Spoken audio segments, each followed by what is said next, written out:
Shri Jayesh Ranjan, Shri J. Kumar Garu, Mr. Reddy Garu, dignitaries, participants at today's seminar, ladies and gentlemen.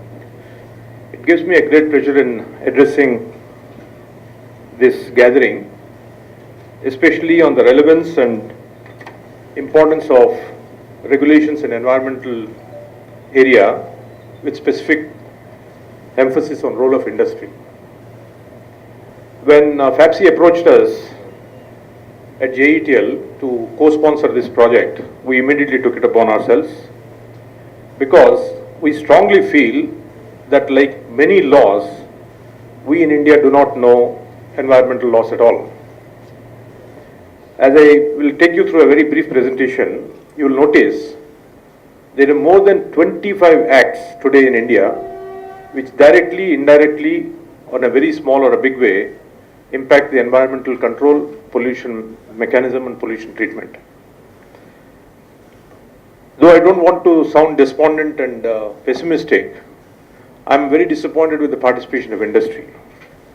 This is extremely crucial for industry. They don't understand this because environmental laws are quasi-criminal laws. Entrepreneur, occupier can go to jail for non-compliance or violation of environmental laws, apart from pecuniary and financial penalties. And the jail term can be anywhere between 6 months to 5 years. I have known one member secretary of AP Pollution Control Board, when he was collector of Khammam, put or sent behind bars the former chief minister's son for violating the Mining Act and the Public Nuisance Act in a lime kiln under Indian Penal Code, nothing to do with Pollution Control Act. Indian Penal Code is applicable to us, Criminal Procedure Code is applicable to us, and various acts are applicable to us. So therefore, I would urge the member industries or industries present here to impress upon the fellow industrialists to take this very seriously, because we take it very seriously in JETL and we keep talking to our members. And I commend the FAPSI for having brought out this booklet, which is very brief but talks very nicely about the relevant sections, which I will also be talking upon a little bit, because it's impossible to touch upon all the acts and all the relevant provisions in a short term. You see, environment and pollution have been extremely important for us in India from ages, for long time. Can you please do this for me? Yeah, okay, I can do it. See, we come from agrarian society. We are all agriculturalists, most of us. Our background is agriculture. So water and earth are extremely important resources for our survival. Therefore, it is incumbent upon us to protect both earth and the water resources. Therefore, the Constitution of India, which is the cornerstone of our democracy and our country, which was envisaged and which was promulgated in 1950, itself casts upon us some responsibilities and duties apart from the rights. Under Article 19, we have a guarantee to pursue our trade, business or profession. It's a fundamental right. But the Supreme Court in several cases said it is subject to reasonable restrictions. Which means what? You cannot go ahead and say that I will trade in ivory because I've got a trade of business to freedom to do trade or business. I cannot say that I will cut trees in my neighborhood because I want to sell timber, because I've got a trade business, I am a timber merchant. Therefore, the pollution control boards or the government authorities or the forest department will impose some restrictions on us which are very relevant. Then next one is Article 21, which gives us right to life and liberty, and it is very clear, right to life is very wide. The Supreme Court, starting from Keshavananda Bharati case onwards, said that right to life is very, very wide. It is not only just to survival, but to right to live with dignity. And that includes pollution-free life.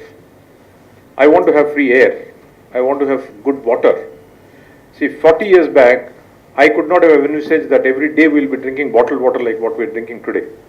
When we were students, we used to drink water from the railway compartments. I don't even imagine that my children or my grandchildren will ever be able to do that in future. We have polluted our water so badly. So therefore, the right to life and liberty means pollution-free life. protected environment life. And the Constitution itself has put an responsibility on the government or the state to protect and improve the environment and safeguard the forests and wildlife. That's Article 48A of the Constitution, which is a part of the Directive Principles. Similarly, Article 51AG, which is 51 is one of the few articles in our Constitution, unfortunately I say, because they have not told us what are our responsibilities and duties. They have told us what are our rights. Therefore, we think our rights are overriding our duties. But the Constitution frame, they did in their wisdom, introduce one article, which is 51, which also imposes upon what are our duties. Fundamental duties of every citizen, there are several of them, and one of them is that citizens have to protect and improve natural environment, including forests, lakes, and rivers. We in industry cannot be anything other than citizens. We are also citizens of the country. Industry is a citizen of the country. Therefore, it's a responsibility of the industry to protect and promote and improve the environment in all respects. The whole environmental laws in India started after the Stockholm Conference in 1972. You know that in the 19th century there was industrial revolution in England and Europe, and there was tremendous industrialization to start with in the Western world, which spread to Japan, in Asia, partly to India, partly to China. But indiscriminate industrialization also led to tremendous amount of pollution, and the two world wars of 1914 to 18 and 1939 to 45 left unimaginable damage, especially the Nagasaki and Hiroshima atomic bombing. I don't think human beings could ever imagine the amount of damage that could have done for generations to come.